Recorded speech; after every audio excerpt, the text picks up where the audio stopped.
ایک بزرگ تھے، بڑا مشہور واقعہ ہے کہ آپ ایک مرتبہ فجر کی نماز میں نہیں اٹھے،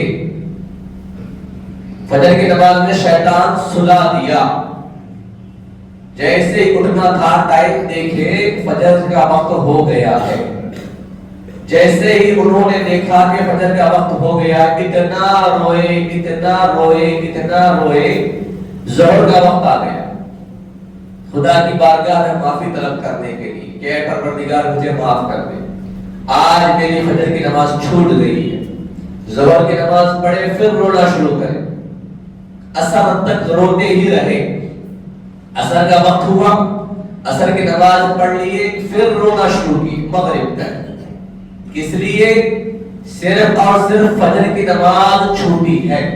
ہماری کتنی نمازیں چھوٹتی ہیں، ہم کتنے نمازوں کو یوں ہی چھوڑ دیتے ہیں، اذان ہوتی رہتی ہے ہم اپنے کاموں میں لگن، نمازیں چلتی رہتی ہیں ہم ہمارے کاموں میں ملوث، مسجد کے قریب ہے یا دور، جیسے ہی اذان ہو رہی ہو، اذان ہوتی ہے اللہ کے بارگاہ میں بلانے کے لیے، اور صحیح سچا مومن سچا مسلمان وہ ہے جیسے اذان کو سنے اپنا کاروبار تجارت چھوڑ کر خدا کی بارگاہ میں آ جائے، کیونکہ خدا ہی ہے جو کاروبار اور تجارت کو کرانے والا ہے، خدا ہی ہے جو پیسوں میں ہمارے دنیاوی کاموں میں برکت دینے والا ہے، خدا ہی ہے جو ہمارے لیے ہر کام اچھا بنانے والا ہے، ہم اسی کی طرف نہیں جائیں گے تو کس کی طرف جائیں گے؟ رمضان جیسے مقدس مہینے میں دعائیں مانگتے ہیں پروردگار ہماری کمائی میں برکت دے، ہمارے کام اچھے کر دے، ہمارے کام بنا دے، تمام چیزیں خدا سے تو مانگتے ہیں، رمضان جیسے ختم ہوتا ہے مانگنا بھی ختم، رمضان جیسے ختم ہو گیا دنیاوی کاموں میں دنیا کی لوگوں سے ہمارا جو رتبہ ہے، ہمارا جو مرتبہ ہے دنیاوی لوگوں کے پاس ختم ہو جاتا ہے، دنیا کے لوگوں سے ہمارا تعلق بن جاتا ہے کہ ہمارے پاس یہ چیز ہے، ہمارے پاس یہ کام ہے، تم کر لو، تم یہ چیز لے لو، خدا کی بارگاہ میں آ کر یہ نہیں کہتے کہ ہمارے پروردگار ہمارے یہ کام ہے بنا دے، ہماری یہ چیزیں ہیں بکا دے، خدا بکانے والا۔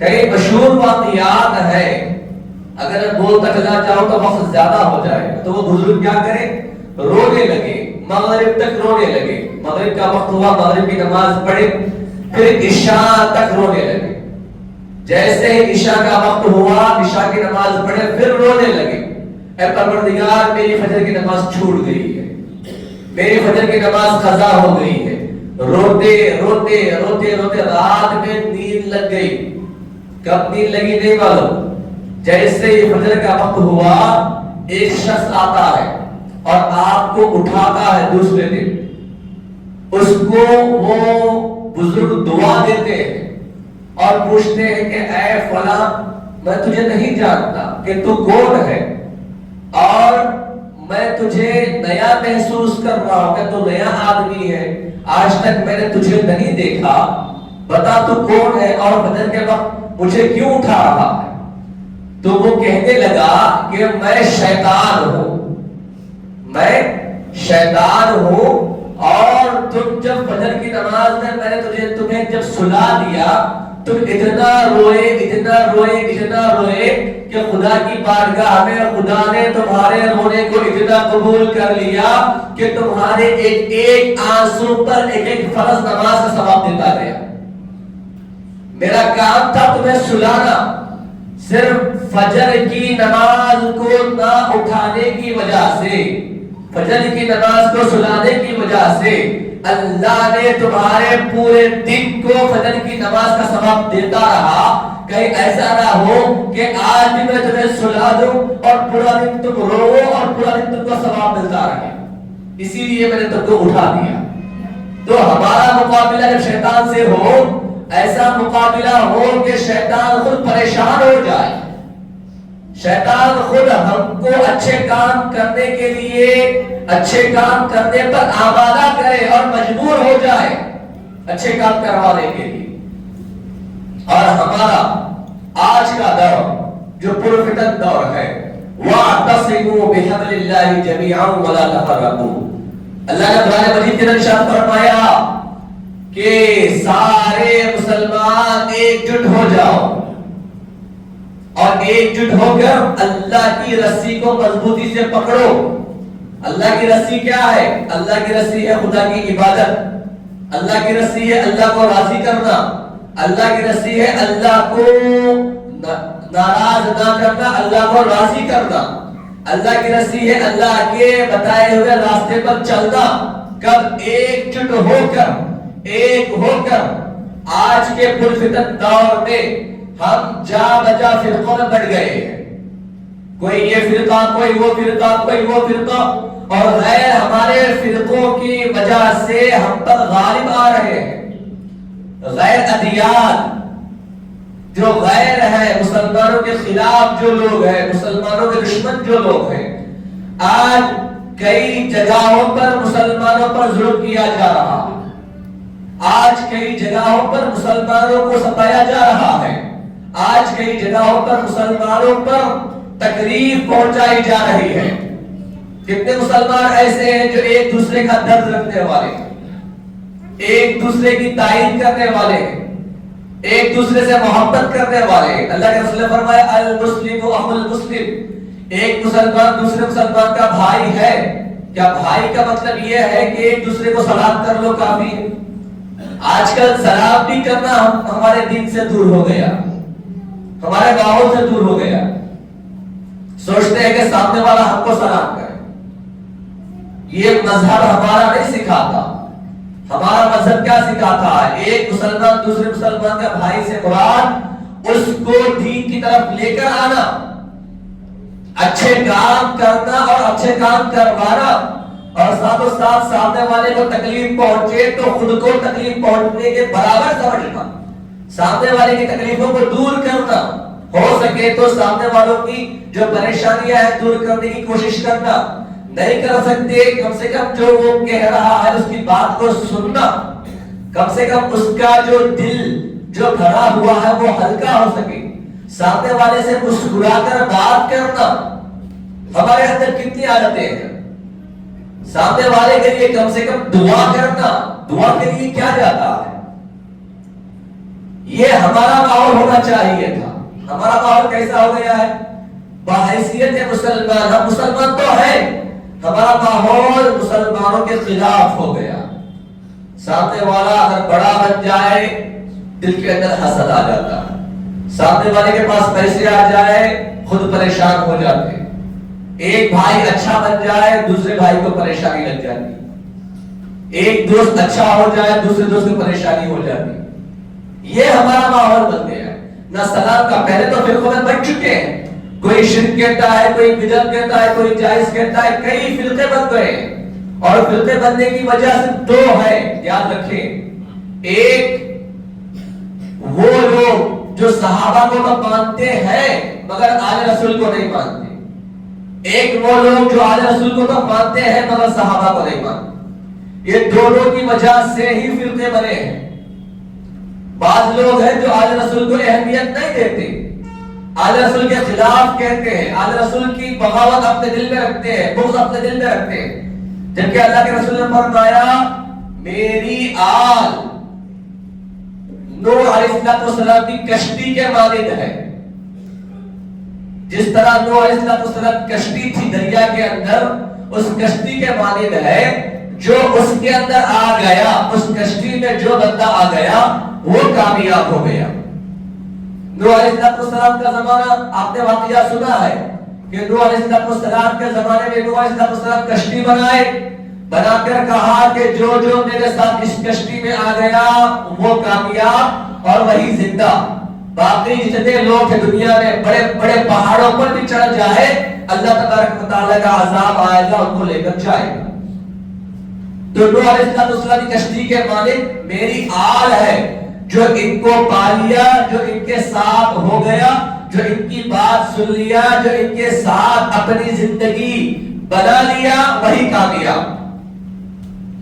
صحابہ کرام کے بارے میں اللہ کے رسول نے فرمایا اصحابی کا نجوم، اقتدیتم اہتدیتم. دیکھیے حدیثوں سے اللہ کے رسول نے فرمایا کہ میرے صحابہ ستاروں کے مانند ہیں، جو جو ان کی اقتدا کر لیا، جو جو ان کی بات مان لیا، جو جو ان کے راستے پر چلا، اہتدیتم وہ ہدایت پا لیا. آل رسول کشتی نوح کے مانند، صحابہ ستاروں کے مانند. اللہ کے رسول کے اقوال دیکھیے، حدیث دیکھیے، احادیث نبویہ دیکھیے، اللہ کے رسول کتنا پیارا جملہ بیان فرما رہے. آل رسول کو فرمایا کشتی نوح کی طرح، صحابہ کو فرمایا ستاروں کی طرح. دونوں کو لے کر چلنا ہمارے لیے ضروری ہے. کس طرح؟ آئیے مثال میں آپ کو دیتا ہوں. جب ہم کشتی میں بیٹھتے ہیں، اس زمانے کے اندر نہ انٹرنیٹ تھا، نہ وائی فائی تھا، نہ سیٹلائٹ تھی، نہ کچھ ایسا آلہ تھا، نہ کچھ ایسا بندوبست تھا جس کو دیکھ کر لوگ ایک کونے سے دوسرے کونے کو جا سکے. کیسے جاتے تھے؟ کشتی میں بیٹھ کر.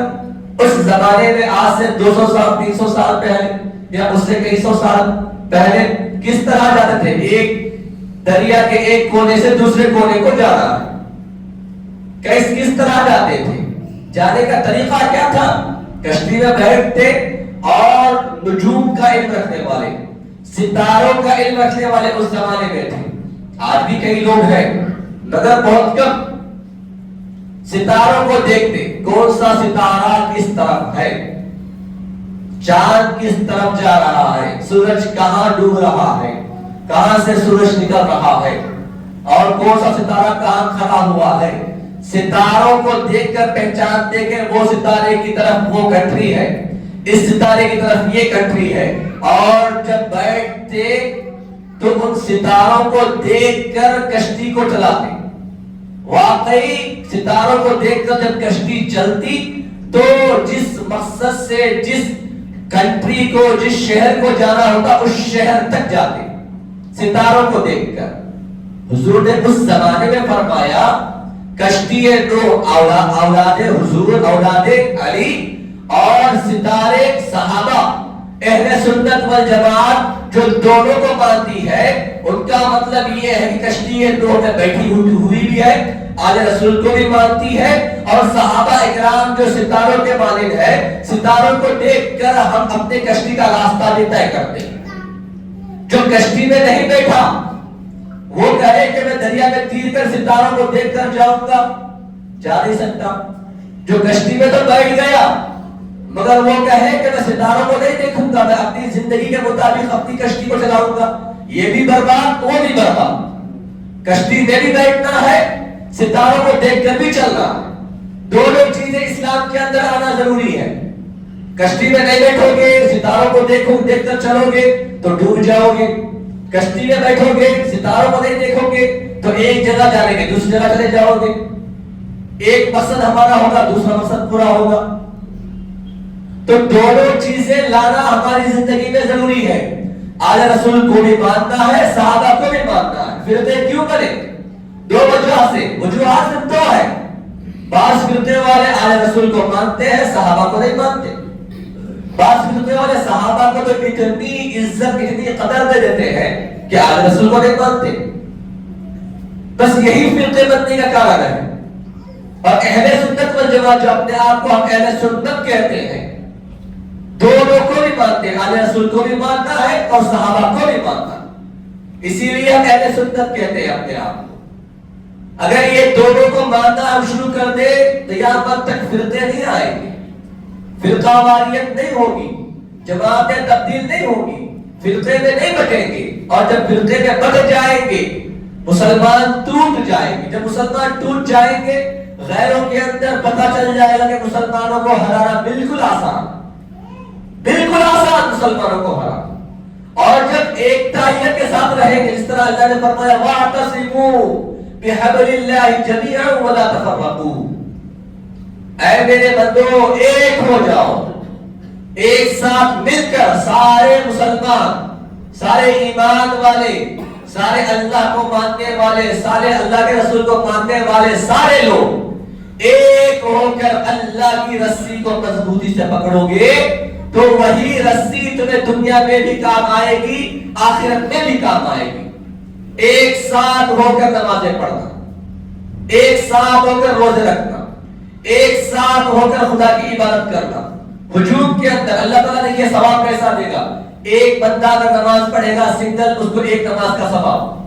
جماعت کے ساتھ نماز پڑھو گے 20 پر 7 درجے بڑھ کر اللہ ثواب دے گا۔ صرف نماز وہی ہے، جماعت کے ساتھ نماز پڑھنے کا اللہ نے ثواب بڑھا دیا۔ کیوں؟ اللہ بھی یہ کہنا چاہتا ہے کہ اے میرے بندے، جب مجھے پکارو تو اکیلے مت پکارو، لوگوں کے ہجوم میں آ کر پکارو، میں پسند کرتا ہوں۔ اللہ نے فرمایا، اللہ کے رسول فرماتے ہیں، سارے لوگ جب ہجوم میں ہو کر اللہ کو پکاریں گے، نہ جانے کون سا بندہ اللہ کا پیارا ہوگا، اس کی دعا لگے گی، جب وہ آمین کہے گا سارے لوگوں کی پریشانیاں دور ہو جائیں گی، سارے لوگوں کی تکلیفیں دور ہو جائیں گی، سارے لوگوں کے تمنائیں پورے ہو جائیں گے۔ اکیلے کرو گے، نہ جانے اللہ تم سے راضی ہے کہ نہیں ہے، اللہ ناراض ہے کہ نہیں ہے، نہیں معلوم ہوتا۔ جب ہجوم میں آئیں گے، بچے بھی ہوں گے، بوڑھے بھی ہوں گے، جوان بھی ہوں گے۔ اللہ کے رسول فرماتے ہیں، جب 5 وقت کی نماز پڑھو، اپنے محلے کی مسجد میں پڑھو، اپنے محلے کی مسجد۔ جمعہ کی نماز پڑھو جامعہ مسجد میں پڑھو، جامعہ مسجد یعنی اپنے محلے کی بڑی مسجد۔ چھوٹے چھوٹے مسجدیں اپنے محلے کے جو گھر کے قریب ہے وہاں پر 5 وقت کی نماز، اور جو بڑی مسجد اپنے علاقے کی، سارے لوگ وہاں جمع ہو جائیں۔ کیوں؟ ایک دوسرے سے محبت پیدا ہوگی، ایک دوسرے کو جب بار بار دیکھتے ہیں تو دوستی ہوتی ہے، محبت پیدا ہوتی ہے، ایک دوسرے سے تعلق بنتا ہے، ایک مسلمان دوسرے مسلمان کا ہمدرد بنتا ہے۔ جامعہ مسجد کے اندر جب تم عید کی نماز پڑھو تو عیدگاہوں میں پڑھو۔ عیدگاہ کا اگر آج کا دور ہے تو بڑے بڑے مساجد عیدگاہ کے اندر جا سکتے ہیں، جائیں۔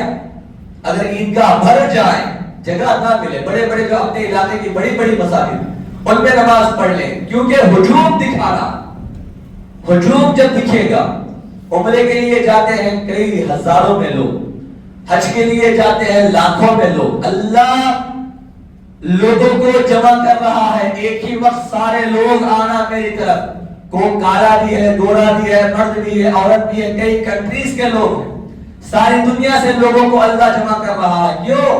اللہ کو پسند ہے لوگوں کو جمع کرنا، اللہ سارے لوگ جمع ہو کر خدا کی عبادت کرے، خدا کو یہ بڑا پسند ہے۔ اکیلے نماز پڑھنے سے، اکیلے خدا کی عبادت کرنے سے، لوگ جمع ہو کر خدا کی عبادت کریں گے تو خدا بہت خوش ہوگا، خدا بہت خوش ہوگا۔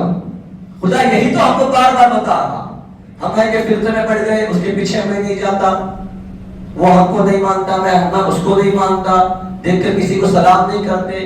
مذہب ہمارا کتنا پیارا تھا، کتنا پیارا ہے، سب کو لے کر چلنے کی بات کرتا ہے، کنتم خیر امۃ کہتا ہے، اخرجت للناس کہتا ہے، تأمرون بالمعروف کہتا ہے، وتنہون عن المنکر کہتا ہے۔ ہم کیا کرتے ہیں اس کے خلاف؟ میں اسے نہیں مانتا، میں اس کے خلاف، وہ میرے خلاف، اس کو میں سلام نہیں کرتا، انہیں میرا دشمن، انہیں میرے خلاف ہے، فلاں فلاں، ساری برائیاں ہمارے اندر۔ جبکہ خدا کہتا ہے ساری برائیوں کو نکالو، خدا کے خوف کو اپنے اندر لاؤ۔ ہمارے اندر خدا کا خوف نہیں ہے، ساری برائیاں آ گئی۔ خدا کا خوف آ جائے، ساری برائیاں خود بخود دور ہو جاتی۔ ہمارا جینا، ہمارا مرنا خدا کے لیے، ہمارا اٹھنا، ہمارا بیٹھنا خدا کے لیے، ہمارا بولنا، ہمارا سننا خدا کے لیے۔ اس طرح اپنی زندگی کو بناؤ۔ دوسروں کے لیے ہم کتنے بھی اچھے بن جائیں، کہیں نہ کہیں کمی پیشی ہو تو سامنے والا ہم کو برا ہی کہے گا۔